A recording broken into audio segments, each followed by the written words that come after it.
Hello guys, मैं रहमतुल्लाह। मैं सदिया को आप देख रहे हैं आपका और हमारा अपना देखेंगे यूट्यूब चैनल। दोस्तों, आपका इस चैनल पर वेलकम। अगर आप इस चैनल पर नए हो, आपने अपने चैनल को सब्सक्राइब नहीं किया तो चैनल को सब्सक्राइब जरूर कर लें। तो प्रशांत सर की वीडियो का टाइटल है Israel pager attacks shock the world 3000। तो वीडियो देखते हैं और उसके बाद रिएक्शन देते हैं।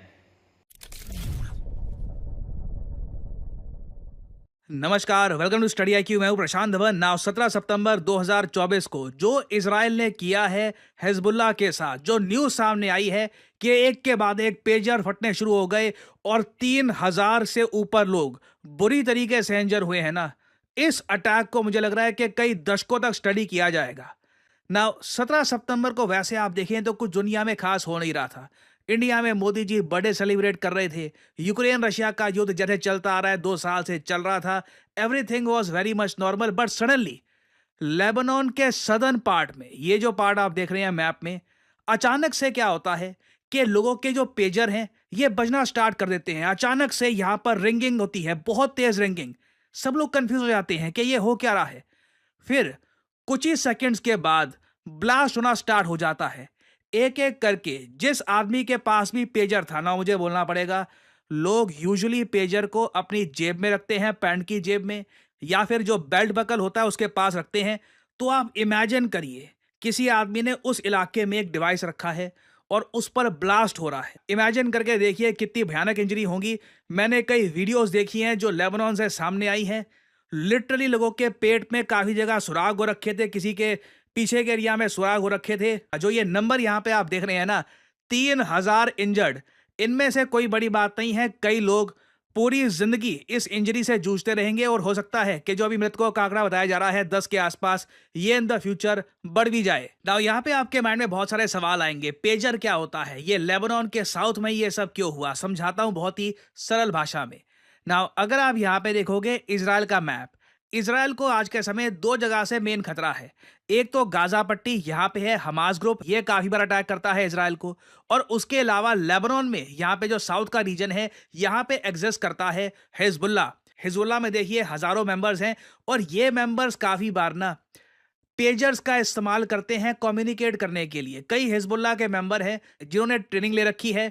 इजराइल से लड़ने को काफी बार वो रेडी भी हो जाएंगे, मगर जब वो फ्रंट लाइन पे नहीं होते तो मार्केट्स में और जगह अपनी जो लाइफ का काम है वो कर रहे होते हैं।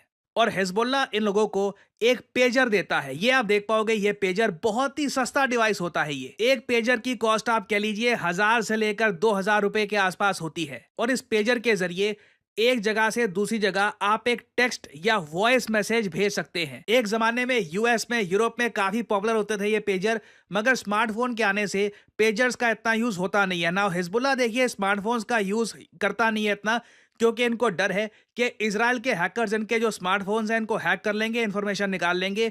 तो ये पुराने जमाने के 1949 के इन्वेंटेड जो पेजर्स हैं इनका इस्तेमाल करते हैं। हिजबुल्ला लंबे समय से मानता आया है कि पेजर सेफ रहते हैं, इससे जो मैसेज जाता है ये हैक नहीं होगा। और सिंस ये सस्ते भी होते हैं तो बड़े स्केल पर ये पेजर्स परचेज करके अपने लोगों में बांट भी देते हैं। ना मोसाद जैसी इंटेलिजेंस एजेंसी से ऑब्वियसली बात है, ये बात छुपी नहीं होगी। मोसाद ने लंबे समय से नोटिस किया कि अच्छा, ये लोग ये मेड इन ताइवान पेजर ये इस्तेमाल कर रहे हैं आज भी। इसी के जरिए ये कम्युनिकेट करते हैं। जो हिजबुल्लाह की टॉप ब्रास है मैसेज सेंड करती है कि इजराइल पे अटैक करना है, सामने आ जाओ। कई लोग अचानक से हिजबुल्लाह के ये फ्रंट लाइन पे आ जाएंगे। इस तरीके से ये कम्युनिकेट करते हैं। तो मोसाद ने एक प्लान बनाया।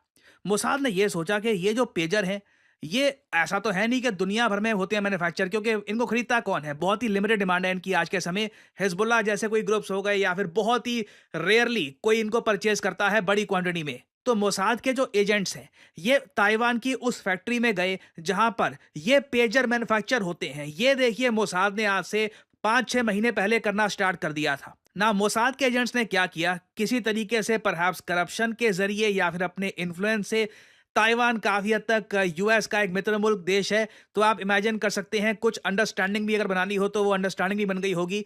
मोसाद ने इन पेजर्स के अंदर एक छोटा सा डिवाइस डाल दिया। वो डिवाइस क्या करेगा कि जब भी उसको एक कोड भेजा जाए तो उससे आवाज आनी स्टार्ट हो जाएगी, वो रिंग होना स्टार्ट हो जाएगा। और उसके बाद जो पेजर के अंदर लिथियम आयन बैटरी है उसी का सहारा लेकर एक बड़ा ब्लास्ट करेगा। और मोसाद का प्लान यही था कि ये पेजर जो हैं 5-6 हज़ार ये जाने वाले हैं लेबनान में, हिजबुल्लाह ही इसको इस्तेमाल करेगा, ये वहां पर पहुंचने दो। और उसके बाद मोसाद बैठा रहा। मोसाद ने क्लियरली ये सब प्लानिंग करी थी कि कभी अगर मान लो पानी बिल्कुल नाक के ऊपर से निकल गया, सिचुएशन बहुत ही खराब हो गई, हिजबुल्लाह इनका काफी नुकसान कर रहा है, उस पर्टिकुलर केस में ये पेजर वाली ट्रिक का यूज करेंगे। इसराइल में बैठा मोसाद का एजेंट ऑर्डर देगा और बहुत सारे जो ये हजारों पेजर्स हैं जो हिजबुल्लाह के लोग यूज कर रहे हैं, इनमें ब्लास्ट होना स्टार्ट हो जाएगा ना। यहाँ पे ना एक बात नोट करना, मैंने एक बात आपको बताई है कि ब्लास्ट होने से पहले ना ये पेजर बीप करेगा कई सेकंड्स तक। आपने सोचा ये क्यों किया है? देखिए, मोसाद मैं कहूंगा कई मामलों में बहुत क्रूअल है, और परहैप्स आज की दुनिया में जो क्रुएल्टी हर जगह शो की जा रही है ना, क्रुएल्टी नॉर्मलाइज हो चुकी है। अब मोसाद का प्लान ये था कि पहले ना अचानक से जो पेजर है जब इससे बीप आएगी, आप इमेजिन करके देखिए कि किसी का पेजर बिना वजह बीप कर रहा है, तो एक बार को वो आदमी पेजर को अपनी जेब से या फिर जहां भी उसने रखा हुआ है उसको निकाल कर देखेगा, अपनी आंखों के पास लाएगा कि क्या हो रहा है, लगातार इसमें बीप की आवाज क्यों आ रही है। तो मोसाद का प्लान यही था कि जो ये हिजबुल्लाह के एजेंट हैं, इनकी सिर्फ जेबों में ना फटे, ये लोग अपनी जेब से ये पेजर बाहर निकाले, अपनी आंखों के सामने लाएं और तब ब्लास्ट हो, ताकि उन लोगों की जो देखने की एबिलिटी है ये भी चली जाए। और अभी जो दृश्य निकल के आए हैं ना लेबनान से, मैं आपको दिखा नहीं सकता, यूट्यूब की पॉलिसी अलाउ नहीं करेगी। मैंने कुछ एआई इमेजेस बनाई हैं, ये मैं प्रेजेंट कर रहा हूँ आपके सामने। इससे आप आइडिया लगा सकते हैं और परहैप्स मेरे शब्दों से आप अंदाजा लगा सकते हैं कि कितने हजारों लोगों को भयानक इंजरी आई होगी। हिजबुल्लाह ने कसम खाई है कि ये लोग पनिश करेंगे इसराइल को, but at the same time मेरे ख्याल से हिजबुल्लाह की जो टॉप लीडरशिप है वो भी सोचेगी व्हाट प्लानिंग, क्या प्लानिंग करके इन लोगों ने हजारों लोग जो हैं हिजबुल्लाह के, उनको बुरी तरीके से डैमेज कर दिया है और एक डर फैला दिया है। अब देखिए क्या होगा कि हिजबुल्लाह में पेजर, फोन, किसी भी इलेक्ट्रिकल आइटम को छूने से भी लोग डरेंगे कि पता नहीं इसराइल क्या कर दे। जब आपको पता नहीं है ना कि आपके दुश्मन की एबिलिटी क्या है, वो कुछ भी कर सकता है बेसिकली, जब उसका डर हावी हो जाता है तब ऑटोमेटिकली आप मेंटली तो वो वॉर हारी जाते हैं, फील्ड पर, बैटल फील्ड पर भी काफी बार वो वॉर हारी जाती है। तो हिजबुल्लाह देखिए क्या तो रहा है कि ये अब तक का सबसे बड़ा सिक्योरिटी ब्रीच है। इनको उम्मीद थी नहीं कि जो ये पेजर परचेज कर रहे हैं ताइवान से, उसमें इजराइल का मोसाद ये जो छोटे से डिवाइसेस हैं ये डाल देगा और बिल्कुल सडनली ये अटैक हो जाएगा। This is a genius move by Israel. कई लोग इंजर हुए हैं, जिनमें से हिजबुल्लाह के हिसाब से कई सिविलियंस भी हैं। जो सिविलियंस हैं, जो इनोसेंट लोग हैं, जिनका कोई रिलेशन नहीं है इन सब से, जो अपनी लाइफ बस बता रहे हैं, अगर वो लोग इंजर हुए हैं, उनकी मृत्यु हुई है कई जगह पर, तो इट इज सैड। बाकी मेरे हिसाब से हिजबुल्लाह को डेफिनेटली बदला लेना पड़ेगा, क्योंकि इनकी एम्बेरसमेंट बहुत बड़ी हुई है। हिजबुल्लाह का जो आप कह लीजिए जो नाम डुबा दिया इसराइल ने ये अटैक करके, इनको वापस रीगेन करने में अपनी रेपुटेशन कुछ बड़ा करना होगा। और इसी बात को लेकर देखिए मैं काफी ज्यादा चिंतित हूं कि अब स्थिति कहां जाएगी, हिजबुल्लाह इसराइल के बीच में अब और क्या क्या होगा। ईरान क्या यहाँ पे और ज़्यादा इन्वॉल्व हो जाएगा, क्योंकि एस्केलेशन बढ़ती जा रही है। मतलब एक मैं आपको बता दूं, फुल ब्लोन वॉर अभी भी हिजबुल्लाह और इसराइल के बीच में फुल स्केल वॉर डिक्लेयर नहीं करी गई है, मगर उसके हम बहुत करीब आ चुके हैं। अब बस फॉर्मेलिटी ही बची है। इसराइल की गवर्नमेंट कोई बड़ी बात नहीं है, कभी भी एक गो दे सकती है कि ओके गो, एक फुल फ्लेजेड असॉल्ट करो लेबनान पर। तो फ्यूचर में देखिए ये जो एरिया है बहुत न्यूज़ में रहने वाला है। और जैसे मैंने आपको बताया, जो ये इजराइल का पेजर अटैक था जिसको लेकर इजराइल बिल्कुल चुप है, हिजबुल्लाह लगातार कह रहा है कि ये इजराइल ने किया है, इजराइल की मोसाद ने ये सब प्लान किया है। पर इजराइल की ये खासियत है, मैं कहूँगा, चाहे ये न्यूक्लियर एक्सप्लोजन करे या इस टाइप के सीक्रेट अटैक ये करते हैं, उसके बाद देखिए ये ग्लोट नहीं करते एरोगेंस के साथ कि देखा हमने ये कर दिया वगैरह। चुपचाप इजराइल की मोसाद ने जो करना था कर दिया है, इनका स्ट्रैटेजिक ऑब्जेक्टिव अकॉम्प्लिश हो चुका है।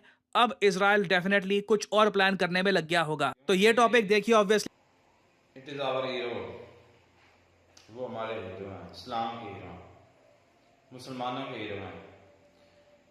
जो ये गेम चली है ना इसराइल है, कभी वो लेबनान में, कभी जॉर्डन में, कभी कह रहे कि ईरान में, तो कभी और किसी कंट्री में, कभी इजिप्ट में, कभी कहीं, तो ये जो चैलेंज चल रहा है, तो यहाँ से हमें मुसलमानों को इकट्ठा होना चाहिए भाई सदर, और इसराइल जैसे जो कह रहे हैं कि गंद को, कीड़े को हमेशा के लिए ख़त्म कर देना चाहिए। लेकिन नो डाउट अगर उसकी टेक्नोलॉजी की बात की जाए ना, तो भाई टेक्नोलॉजी के मामले में तो वो हमसे बहुत काफ़ी आगे है। अब यही देख लें, जो उनके पास वो डिवाइसेस थी, तो उनका जो है ना वो फाइटिंग मुझे पता क्या लगा वीडियो देखने से पहले, मुझे लगा कि शायद जो है ना ये जो इसराइल है इसने कोई रॉकेट वहाँ पर फेंके हैं, कोई मिसाइल जो है ना, उसकी वजह से जो है ना इतने ज़्यादा लोग जो है ना शहीद हो गए हैं वो तो। लेकिन मामला तो बहुत ज़्यादा जो है उसके उल्ट है। मैं वीडियो देख रहा था, मुझे अक्सर जो आज कहते हैं ना आप 1400 साल पहले की बात क्यों करते हैं, तो मैं हमेशा हालात में कंपैरिजन करता रहता हूँ। अब देखें ये जो डिवाइस खरीदी गई थी, ये किस मुल्क से खरीदी गई थी? ये वो ताइवान। हाँ ताइवान से। ताइवान से कोई ताइवान इस्लामी मुल्क था ना। तो क्यों कहा गया कि आप यहूदियों ने सारा दुश्मन है, किसी के भरोसा नहीं कर सकते आप। दो चीज़ें यहाँ पर, आपका इल्म ना होना और दूसरा आपका ज़रूरत से ज़्यादा किसी एक मुल्क पर, वो भी गैर मजहबी मुल्क पर एतमाद करना। अच्छा। दोनों चीज़ें बर्बाद की दूसरा बिल्कुल मुसलमानों को, हिजबुल्लाह को ये दोनों चीज़ें काउंट हो गई ना, तो किस चीज़ पर आ गई? आज से 1400 साल पहले हुई हदीस पर बात आ गई। हदीस नहीं, आयत पर। अच्छा ये बताओ मुझे, मैं इंडियन से एक सवाल करता हूँ, एक दुश्मन पावरफुल है, उसके पास पैसा है, टेक्नोलॉजी, ये वो सब कुछ है, एक के पास कुछ भी नहीं है। अगर वो उस पावरफुल दुश्मन को हिला सकता है, उसकी आंखें बाहर निकाल सकता है एक अटैक पर, तो जारी बात है वो अपनी इज्जत बचाने के लिए या दुनियादारी के लिए कुछ ना कुछ तो करेगा। पर यहाँ पर मैं इजराइलियन की बेगैरती कहूँगा, अगर आप डायरेक्ट अटैक नहीं कर सकते तो ये तो फिर शोरेपन वाली बात हुई।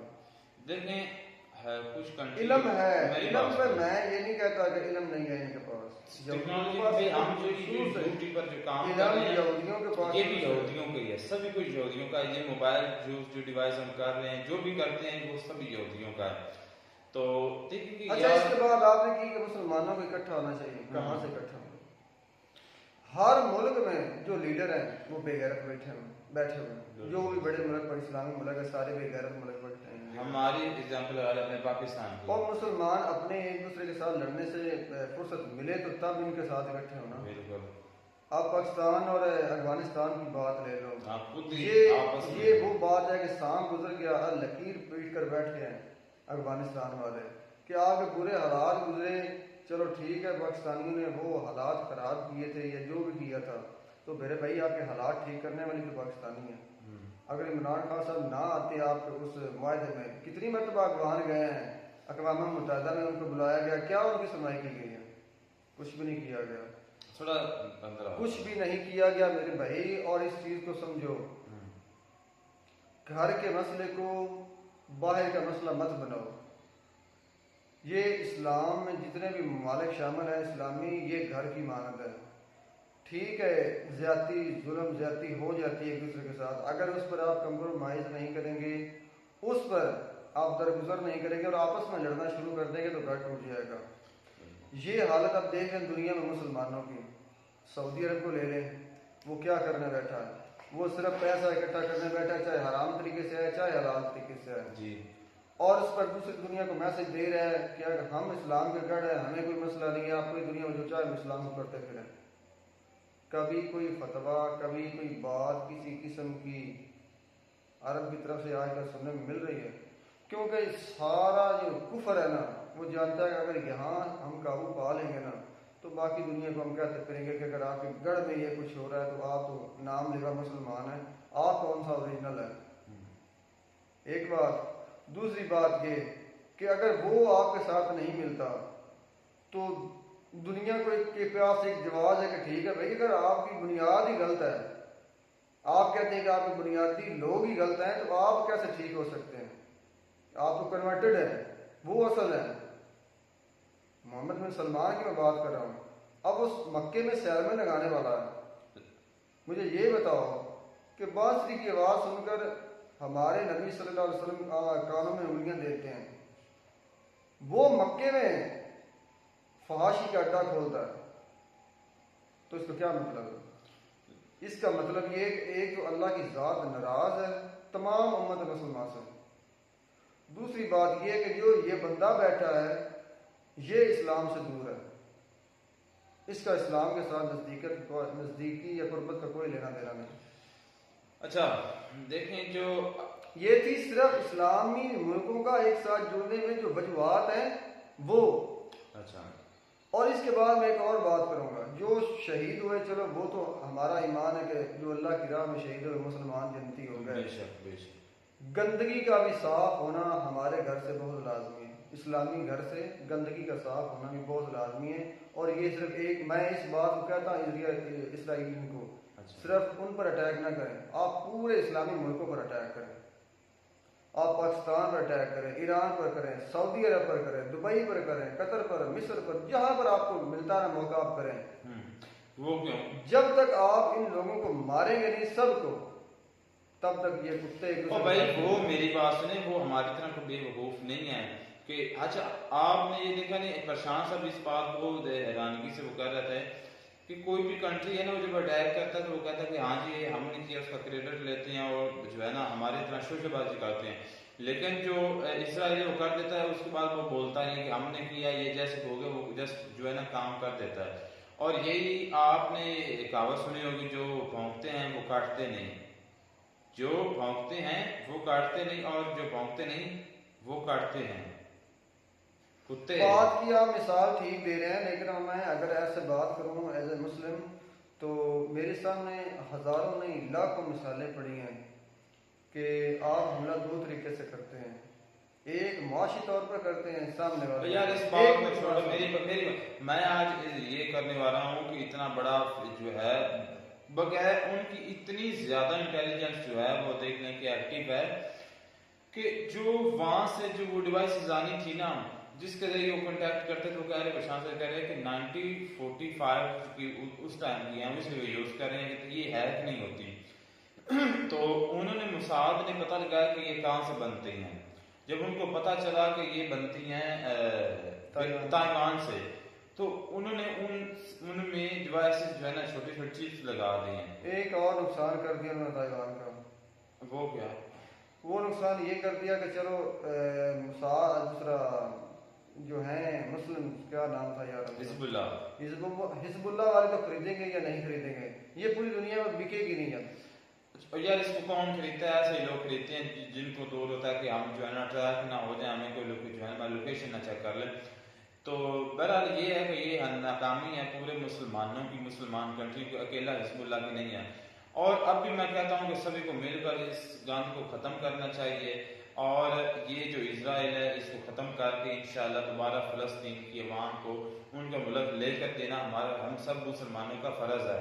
लेकिन इस फ़र्ज़ को कब हम पूरा करते हैं ये तो आने वाला टाइम ही बताएगा।